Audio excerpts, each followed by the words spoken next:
Great. I'm glad that got in the beginning there. Okay. All right, we'll do a 3, 2, 1, go. Hi everybody, I wanted to come on, I'll introduce first, this is Erica Leathem. She is an anxiety coach as well as a soon-to-be licensed mental health counselor. So really this came about by talking with Erica and saying, we just got coffee and Erica's on this super cool journey to further her degree and get this licensed mental health counselor. And I wanted to really talk a little bit about why it was that you were going into that, and you were saying, gosh, there's such this connection between pain and physical therapy. Yeah. And why don't you go a little bit, because I thought that was really cool to say why you even asked me to breakfast that day. I stalked you and asked you for breakfast. I've been super intrigued both with my own journey and coming to Choice for so many years, understanding the link between mental health, specifically anxiety and pain, and how we naturally want to separate those things. I'm in pain because I've been injured, or I've been in pain because of whatever. And we don't connect our emotions to our physical health.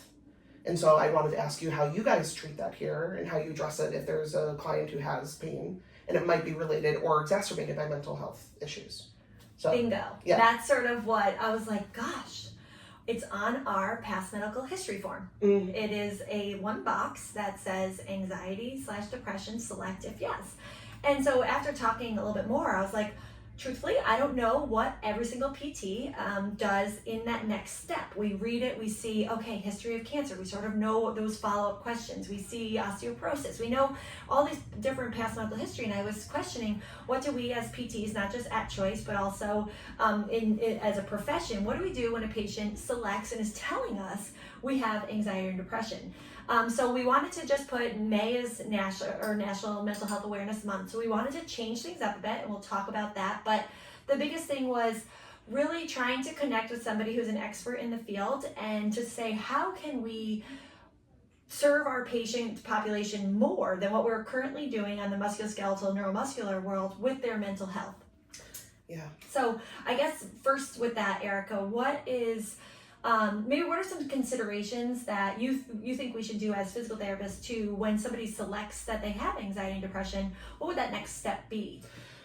That's a great question, and one that we've thought a lot about and I've been thinking a lot about, and I think it's a conversation that you have both with your PTs and between PT and patient. Is this something that they're acutely experiencing? So are they actively in an episode of high anxiety? Is it a low-level hum? Are they experiencing panic? Have they been diagnosed? I'm not sure what level you guys can get into that, but I think it might be important to know to understand where that sort of overlaps, the Venn diagram between what you're doing, what they've come in for, and what they're experiencing the second they walk out of the door. My question would be, how are they experiencing their anxiety? So is it more, I just get a nervous stomach, or I have digestive issues, or I have a lot of heartburn, or is it I feel it in my shoulders, or I feel it in my chest, and I'm pulling inward, and then they've come in for shoulder pain or back pain, and we know from working with anxiety that it can change your posture, and doing like reconnecting to your body in a safe way, which is exactly what we do here at Choice. You guys do here at Choice. Reconnecting safely into the body can help people naturally, relax into their nervous system. So instead of leaving here just focused on, I only have back pain, it's not connected to my mental health, recognizing like, hey, do you find yourself when you're stressed out really hunched over? Do you find yourself breathing from your shoulders rather than, diaphragmatic breathing? Diaphragmatic, thank you. You got it. Goodness, what a day. What are some of the symptoms that can come with anxiety that can lead to or exacerbate what they've come in for? Yeah. So. Well, and I think that's, so now we have a patient who has selected that. And as PTs, we sort of have this whole algorithm or protocol of I need to get through these steps to also see what their knee range of motion is or what their shoulder range of motion is. So I think sometimes, without generalizing, we are aware that they have selected that they have or struggle with this diagnosis. We certainly don't know the acuity of it. Are they in a current acute where they're, or a manic sort of depressive mood? And what are the nice follow-up questions that we could ask that patient, or that is still in our scope of practice? And Erica has helped us we are changing our intake form with just 2 simple extra questions. You guys will see that. We'll attach it to the email of how we're saying, one, we're separating anxiety and depression, because are they the same? They are not the same. They are cousins, Yeah. I would say. One can beget the other sometimes. They are not the same thing. And they physically do not present the same way most of the time. Would you want to go into how they might physically? Quickly, and again, a generalization. Yeah. Everybody's experience can differ. Depression can lead to body aches, sure. It can lead to a lower mood, so you don't want to move, which can then exacerbate that pain that you might be coming in for. Anxiety is more of an energetic state, typically, where you might feel incredibly tense. You might have, again, digestive issues, headaches, migraines. Can be, that differs from those depressive moods, the lower energy state. Yeah, well, that's, as a PT, if I'm coming into somebody, and that makes it almost like hypotonic or hypotonia or hyper. Yeah. So those two are complete opposites. So right now, as it stands, they're the same check mark. So we're going to separate them, but then also we're going to go another level that says, like, do you have a provider, or do you have a resource that helps you to manage your symptoms? And we feel that could maybe open up the question to somebody could say no, so they're looking for help. And we want to not only be qualified for that hour that we have and all those future follow-ups, just maybe see what are their triggers, so how can we better make their physical therapy treatment that could aid their mental health current status, Right. rather than trigger it worse? Or Right. so what would you say, like, just knowing, like, recommendations for PTs where if somebody's selecting yes and they don't really have a reference or a strategy, I think is what we use on the words, like, do you have a strategy to cope with your symptoms? Okay. What would you recommend if somebody says no to that?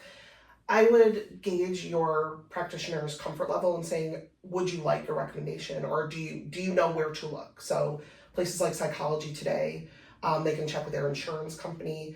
I'm an anxiety coach. There's several of us in the universe, but they can reach out to somebody like me. Are you connecting with the community? You could ask those extra questions. It's not up to you to treat their anxiety. Right. But is that exacerbating what you're experiencing? I think it's where you want to go. Do you have a place where you can get some relief from that? Perfect. And so that's something that we plan to have resources for our whole clinical team, just like up with the outcome measures, to be able to hand out, so that we want to look at the person as a whole. We always have a choice. We are regional interdependence. We're not just one body system. It's how is this person's whole life affected by their diagnosis. So we want to not just now, like, why now? Like, yes, May is coming up, but I think mental health issues are on the rise. There's so many reasons why, but we wanted to give everybody to just start this conversation a little bit. And one thing I can just say from a personal experience is, one, I do not always ask follow-up questions when somebody has that. And that is truthfully a miss on my part and in my practice. It's hard. I mean, you have, like you said, you have a checklist of things that you have to do, Right. You want to make sure that you're treating the reason why they're there. This can be an additional step. That's tough. And that's not your training. Right.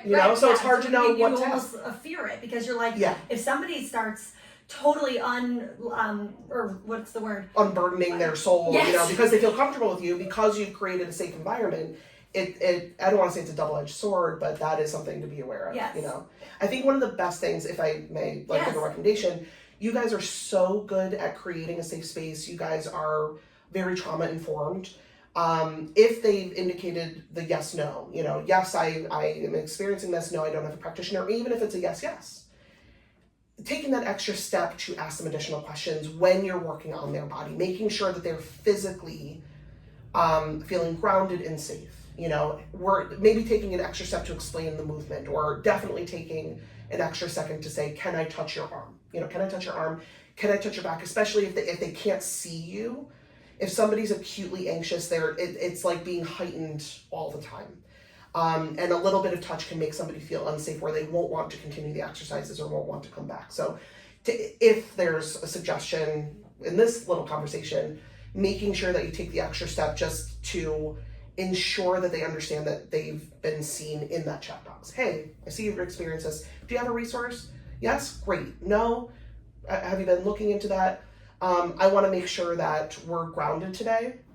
I'm gonna, talk you through every little step. Hey, we're gonna do this exercise. It's gonna move this part of the body. Here's what it does. We want to make sure that you have a nice open posture, or whatever it is, whatever you're working on. Does that make sense? Yeah, Okay. that makes sense. Yeah. And I think to not only educate on why you're doing what you're doing, I think a simple question like, is there anything in a PT, a general session, that I can do to make you feel more comfortable here? Yeah. Then they might say, I don't like the lights off. I don't like the dark room. Can I do a room? I'll have several patients who are out in the gym and are constant. Every time that door opens, they're staring at the door. Yeah. I'm like, so that person is giving me those. They actually, that person did not select that they had anxiety, but Some people don't know. Okay, yeah. So some people, there's a lot of shame in mental health, Good point. struggles. Some people don't know that what they're experiencing is not the pure physical. It's not like they broke a leg and they just need to heal a bone.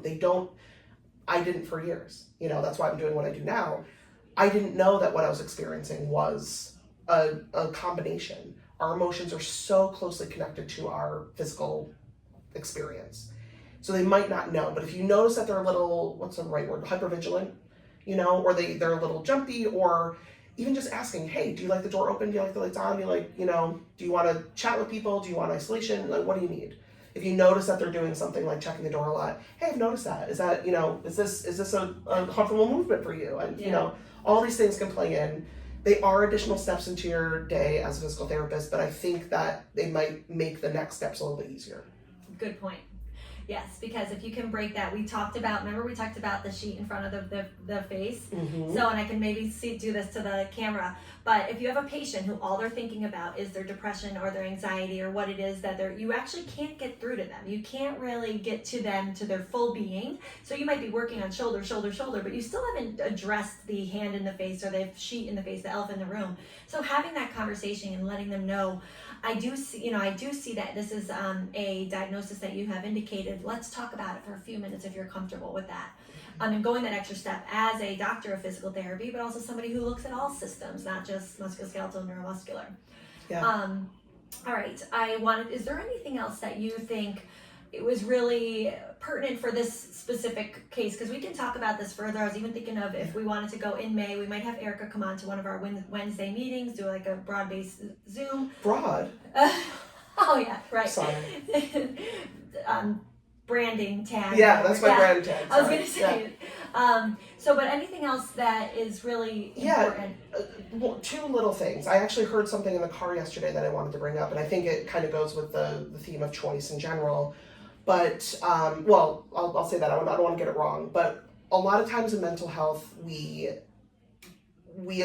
assume that there's something wrong with you. Instead of asking what's wrong with you, the goal, I think, at Choice and my brand of mental health work is switching that from what's wrong with you to what matters to you. And I think that gentle shift, and I think the awareness, even by using these little check boxes, the awareness and the acknowledgement, hey, I've noticed that you checked this, or I've noticed your behavior is this. I think that can open a conversation, maybe not necessarily with you and your patient, but they'll go home and just be a little more seen. Just feel a little more seen, and that might open the door just a little bit for them to explore that further. So it might not be up to you, it's not up to you to be their mental health practitioner, but just that awareness and that acknowledgement of that issue might help that patient open the door for themselves. And that is, and you might be someone now that they confide in. So, but it's something that at least you're letting them know. And that shift in language, it's a simple word that you just what's wrong to what matters. But that can be a little softer way to say how does this affect your life, and what can I do to help you? Yeah. So I wanted to just come on this way because why not? It's fun. Okay. We're getting our reporter lives here, but hopefully throughout the month of May, we're going to be talking a lot about mental health initiatives, some things for ourselves as a team, for our patients. First step is we want to just start changing the way we treat our patients who have either anxiety and depression. So I'm always open to feedback, but you'll see 2 other questions that are on that intake form, and I'm challenging all of us to maybe when it's indicated and the person is saying yes to either one of those 2 diagnoses, to address it and to have 1 or 2 follow-up questions that you feel comfortable about as a DPT with having your patient. And the biggest thing that we're going to be doing, if you feel that the case might be a little bit outside your regular, we take psychosocial in school, but outside our regular scope of being able to talk through just how they might be feeling and how it can affect their PT visit, it's knowing what resources we can give to somebody if they are somebody that if you go home and worried about them, or if you're still thinking about that patient because of it, because you did have those qualifying questions. I think sometimes we miss that with our patients if we don't ask those next, and they might go home and we don't know what happened. So that we have some sort of resources to give our patients to be a little bit more holistic. Yeah, I think this is great. I think it's exciting to see what you guys come up with. And certainly Erica mentioned it. Erica is happy to meet with our patients. She has a website and a handle, and it's going to be on the reference sheet. She's local here to Troy. She does Zoom meetings. She can do what else? I do coaching in person. Yeah, in-person coaching. So what is the website? coachingfromabroad.com, and similar on Instagram, it's from abroad. Great. Or just from abroad, I think. Yeah. All right. Thank you for helping us all, and I'm excited for what it is we're going to be giving to our patients a little differently. Good luck. Let me know if you have any questions. All right. Bye. I have this. Phew.